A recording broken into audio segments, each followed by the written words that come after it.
22 गाड़ियों का टेंडर होना था यूपीएसआरटीसी में। निगम के क्षेत्रीय प्रबंधक मनोज वाजपेयी जी, जो कि अभी वर्तमान में जो है तैनाती है इनके द्वारा जो है अतिरिक्त 22 टेंडर के अतिरिक्त जो है 30 गाड़ियाँ लगभग बढ़ा दी गई।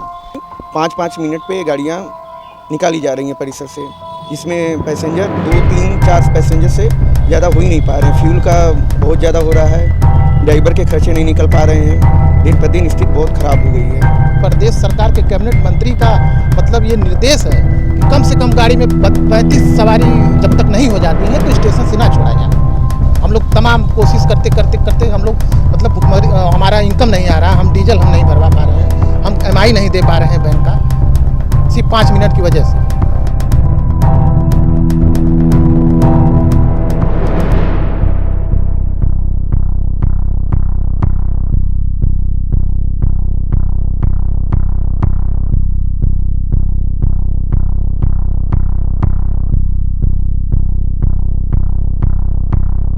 कि जो है कि 2022 में परिवहन निगम द्वारा जो है टेंडर निकाला गया साधारण अनुबंधित बस योजना, उसमें हम लोगों ने टेंडर किया और इनके आरएम केशरी नंदन जी के द्वारा जो है बैठक बुला के हम निवेशकों को जो है बुलाया गया और अपनी योजनाओं के प्रकार के बारे में इन्होंने बताया, उपलब्धियां गिनाई और बहुत सारी चीज़ें उसमें जो है प्रकार बताए गए। उसी योजनाओं के प्रकार को देखते हुए हम लोगों ने जो है बड़ी मेहनत और बड़ी लगन से जो हम लोगों ने गाड़ियों का जो है अनुबंधन किया यूपीएसआरटीसी रोडवेज में। अच्छा, रोडवेज में अनुबंधन की प्रक्रिया जैसी है, 22 गाड़ियों का टेंडर होना था यूपीएसआरटीसी में। अब 22 गाड़ियों के टेंडर के अलावा जो है फिर इनके द्वारा उत्तर प्रदेश परिवहन निगम के क्षेत्रीय प्रबंधक मनोज वाजपेयी जी, जो कि अभी वर्तमान में जो है तैनाती है इनके द्वारा जो है अतिरिक्त 22 टेंडर के अतिरिक्त जो है 30 गाड़ियां लगभग बढ़ा दी गई। अगर ये हमें पता चलता कि 22 गाड़ियों के अलावा जो है इनका टेंडर होना था तो हम इस योजना में आते ही नहीं। अब हमारी जो है स्थिति दिन प्रतिदिन खराब हो रही है। 100 किलोमीटर की दूरी है आजमगढ़ वाराणसी मार्ग पे, और 100 किलोमीटर की दूरी में जो है देखा जाए तो 100 गाड़ियां लगभग हो गई हैं। हर 1 किलोमीटर पे एक गाड़ी जो है खड़ी है। ऐसे में पैसेंजरों की फ्रीक्वेंसी हो गई है कम, और ना पैसेंजर मिल रहे हैं ना गाड़ियों की संचालन हो पा रहे हैं।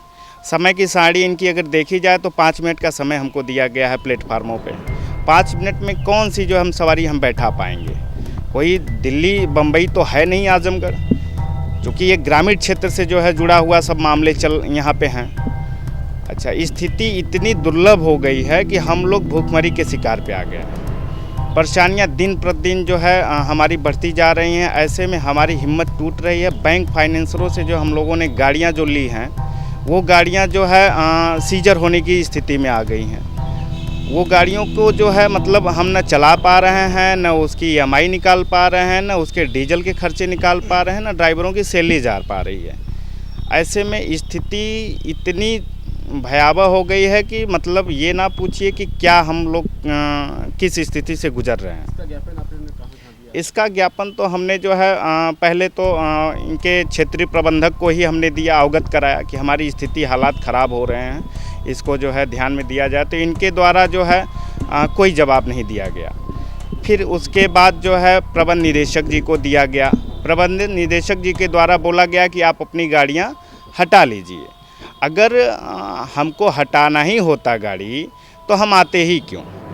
इनके द्वारा बैठक बुलाई गई, हमको बुलाया गया, हम तो आए नहीं। इनके द्वारा बैठक बुला के हमें जो है अपनी योजनाओं के बारे में बता के प्रलोभन दे के हमको बुलाया गया। अब हमसे निवेश करा के अब इनका ये स्टेटमेंट है कि जो है कि आप अपनी गाड़ी हटा लीजिए। हम हटा कर जाएंगे कहाँ? हम इतनी बड़ी गाड़ी हटा करके हम जाएंगे कहाँ? चूँकि हमारा फाइनेंशियल ईयर चल रहा है।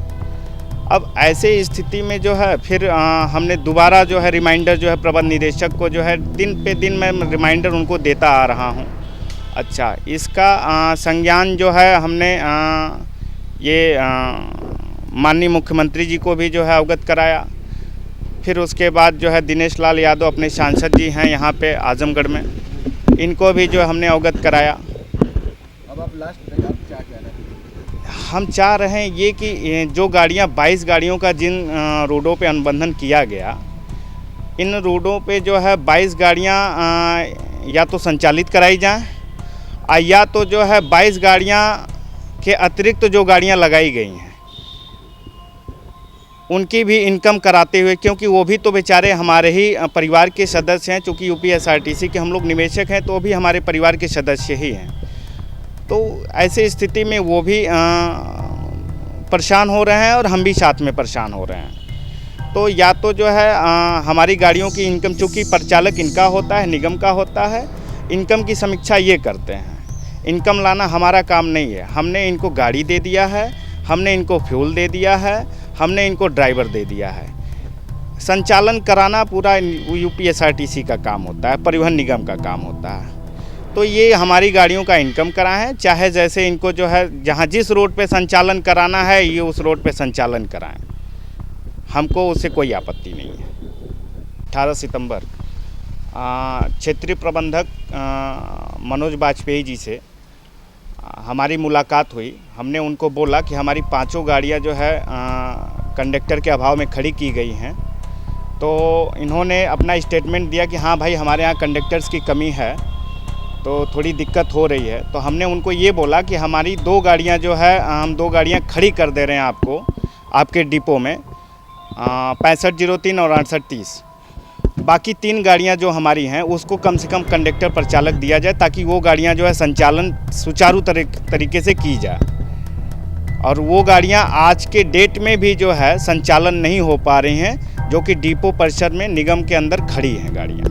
हमारी गाड़ी अनुबंधित है, अंडरटेकिंग चलती है रोडवेज में। पहले तो काफ़ी अच्छा चल रहा था। 22 गाड़ियों का टेंडर था जिसमें हमने 3 गाड़ी अपनी लगाई हुई थी। अब टाइमिंग बिल्कुल नहीं मिल पा रही है गाड़ियों की।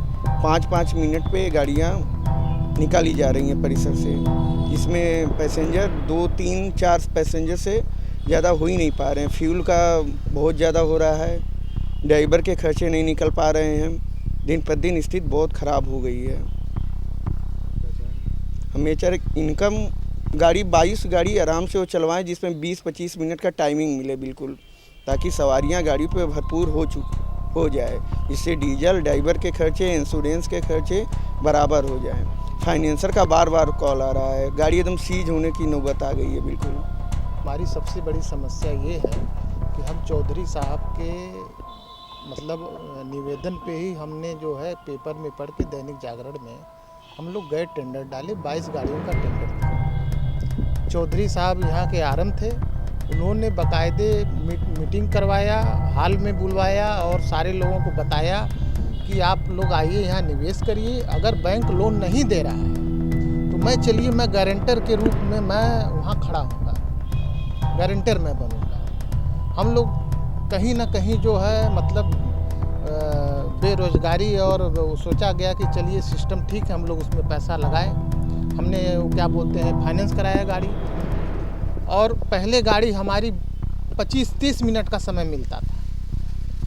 3-4 महीने जब 22 गाड़ी से ज़्यादा गाड़ियां लगा दी गई तो आरएम साहब ने 5 मिनट का समय कर दिया, जिसकी वजह से हम लोग के गाड़ी में सवारियां नहीं होती हैं। और जबकि प्रदेश सरकार के कैबिनेट मंत्री का ये निर्देश है कि कम से कम गाड़ी में 35 सवारी जब तक नहीं हो जाती हैं तो स्टेशन से ना छोड़ा जाए। तो ये भी तो एक सरकार का कहने का उनका भी तो अपमान है कि नहीं है। अगर प्रदेश सरकार के कैबिनेट मंत्री की बात नहीं मानी जा रही है तो सोचिए कि हम लोग की स्थिति क्या है। परिवहन विभाग, हम लोग तमाम कोशिश करते हम लोग भुखमरी, हमारा इनकम नहीं आ रहा, हम डीजल नहीं भरवा पा रहे हैं, हम एमआई नहीं दे पा रहे हैं बैंक का, सिर्फ 5 मिनट की वजह से। और कहीं सिस्टम है ही नहीं, पूरे प्रदेश में ऐसा कहीं सिस्टम नहीं है कि 5 मिनट में बसें निकाली जा रही हैं। सिर्फ आजमगढ़ डिपो में ऐसा हो रहा है, वो भी बनारस वाले। यही जो है बनारस डिपो से जो गाड़ियां आ रही हैं वो प्लेटफार्म पे 25 मिनट सवारियां भरती हैं और आराम से 35 सवारियां लेके जाती हैं। और हमारी गाड़ी 5 मिनट में निकाली जा रही है, जिसमें गाड़ी असुरक्षित है, यात्री असुरक्षित हैं, कंपटीशन बढ़ा हुआ है। 5 मिनट में आगे पीछे जो है गाड़ियां जो है पीछे वाले बस वाले आगे भागना चाहते हैं, जिससे कभी भी बड़ी दुर्घटना हो सकती है।